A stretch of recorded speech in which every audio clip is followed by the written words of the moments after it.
Hello and welcome to this final lecture on Unit 5 of the Comment Project. I'm Christina Palmer. And I'm Nicole Strelz. And we both work for Coventry University and we're part of the Comment team.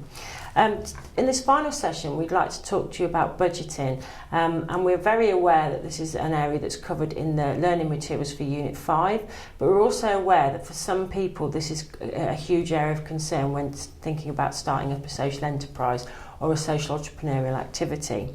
So we're going to spend some time going through this in a bit more detail, and hopefully this will help you get to grips with some of the learning material in Unit 5. As you will have read, there are two types of budgets that you need to consider, a setup budget and an annual budget. Now, a setup budget is the money and the resources you'll need to set up your social enterprise. An annual budget is the money you need to actually continue to run your social enterprise. And hopefully, as we go through, these terms will make a little bit more sense. So what could be the budgets you have to look into, or the sub-budgets you have to look into?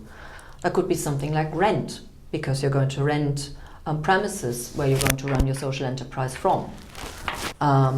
It could be that you have to make modifications to the building that you're going to run your social activity from, especially if this is going to be an open house or a public building where you want to run a cafe from, for instance. Or if you need to set up a workshop, you might need to make certain modifications, or you may need, there may be health and safety implications where you're asked to make modifications to your building, things like fire exits, etc. It's the equipment that you need that you have to cost in, and that's probably part of your setup budget, and we're going to talk about that in detail in a second. So if you were looking at setting up a cafe, for example, you'd need to think about the equipment you'd need to do for that, ovens, cutlery, plates, etc., those kind of things. If you were thinking of setting up a craft social enterprise, you'd need to think about the materials that you'd need to get that set up. It's also IT. We talked earlier about being able to reach out in the community. So how are you going to do that? Are you going to have a website? Who's going to build it? And how do you pay for that? You've also got the initial cost for utilities, thinking about water, telephone bills, electricity. You may need to pay some connection charges, or you may need to have some modifications made to allow you to get those services. For example, an IT system can be quite expensive to install, so these are important considerations. Then we've talked a lot about involving other people, staff, co-workers, but also volunteers. Do you have to pay for them? Do you have to pay for them a salary? What about training as well, qualifications you might want to have your staff to be able to support others? And also, if you move things around, transport for people, transport for other stuff, removal costs. Think about these little details before you set up a budget, and think about them as running costs as well. So we'll move on now to looking at a setup budget, and you'll see that this is an example that I've taken from Unit 5, so this is something you've seen before, but I'll just talk through it because, as I say, we are aware that this can be quite a complicated area for people to grasp. So you'll see there, in terms of income, we've got funding sources. We've got funding source A and B. Depending on what country you're in and you're setting up your enterprise in, there'll be different rules about where you can get funding from. And this is part of your investigations that you'll do in terms of your idea. And this is where you can make use, as we discussed in the previous session, about making best use of your stakeholders, people that have got the expertise to help you find funding sources.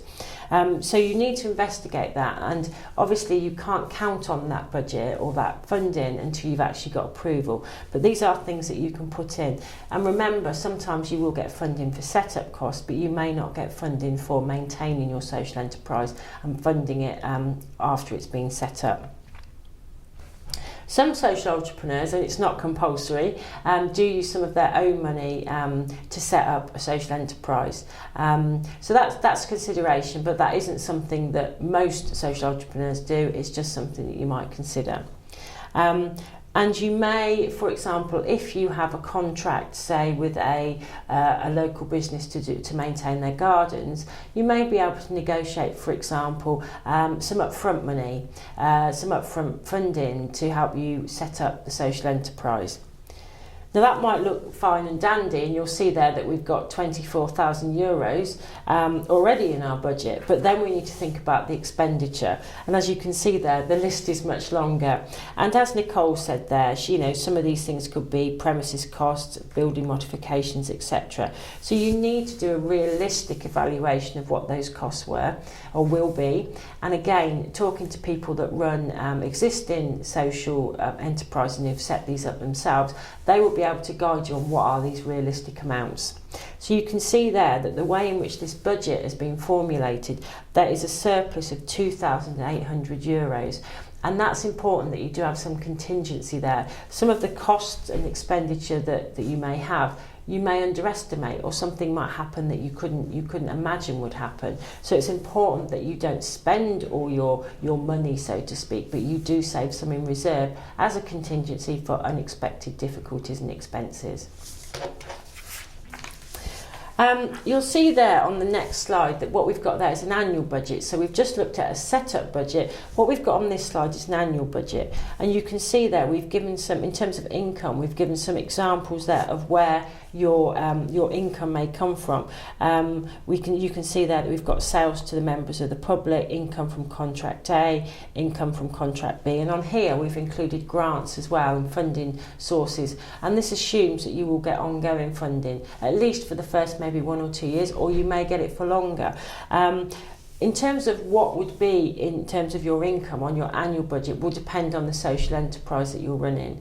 For example, if you're running a cafe, you may not have contracts. If you were running a furniture restoration business, you may have contracts. So it very much depends on what the type of enterprise you're running in terms of what would be in that column. And you can see here in expenditure, the list is much longer, but again, we're thinking about different things than we were thinking about in the setup budget. We're thinking about rent, we're thinking about business rates that might be required from the government of the country that you're in. There might be maintenance costs for your equipment. So as we talked about previously, say for example you're running a cafe as a social enterprise, it might be that you need to replace something, replace a piece of equipment. So it's important that you think about those. And again, this is kind of, that's like an unaccounted cost. There's something you might not expect to happen, but actually it could happen. So you need to kind of put that in. It might be at the end of the year you don't spend it, but actually it's better to have it in there and really think about how much you may need to spend rather than getting into a debit situation. Equally, other things could happen. For example, health and safety legislation could change, meaning that you need to make modifications to the building that you're working from. This may be something that is unforeseen, but it's important to think about these things. And also on there, we've got transport costs, staff salaries, training, etc. So these are all important things that you need to think about when you think about what your expenditure would be. So in Unit 5, you'll see that there's an exercise where we ask you to think about setting up your budget for your maintenance budget for your social enterprise. And you can do this as a setup budget or a maintenance budget, an ongoing budget. So the template that's on this slide you've got in Unit 5 already. But what we'd like you to do, if you haven't already done so, is think about trying to write what your budget will be. Try and develop your budgets for setup and ongoing costs. If you've already done this as part of Unit 5, we'd like you to stop the recording and think about, just review the work that you've done and see if, based on some of the discussions we've had already in this session, whether you might want to make modifications to that. So stop the tape now, spend a few minutes thinking about this, and when you're ready and you've done that, switch the tape back on and we'll continue. So now we're going to look at financial risks that you're going to run. As you've seen with the annual budget, that had a minus on it, and that's a big risk.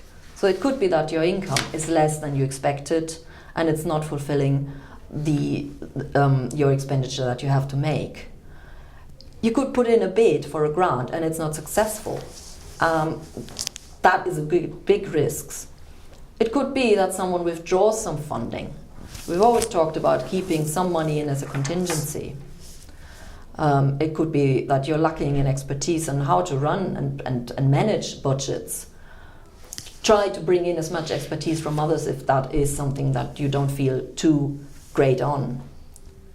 You underestimate expenditure.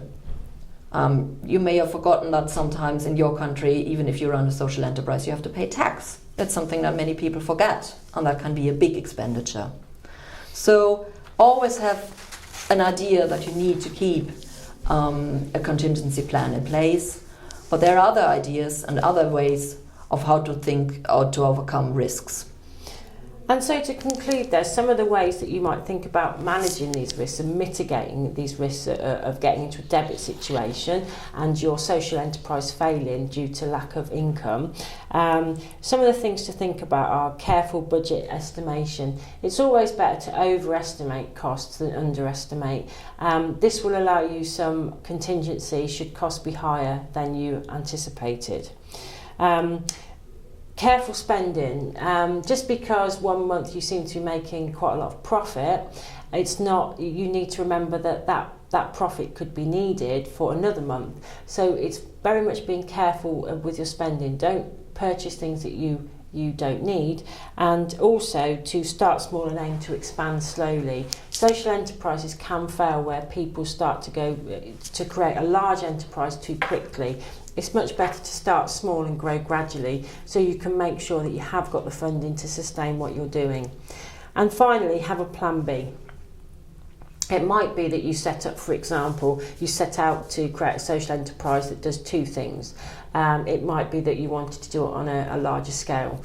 If your income isn't as much, have a plan B so you can go to that if things aren't working out. So, for example, you decide to do one thing rather than two. So these are all important things to think about, and we would urge you to talk to the people around you who are in your team, who are experts in this and have particular experiences in this area, so they can advise you on some of these things and how you can mitigate risks.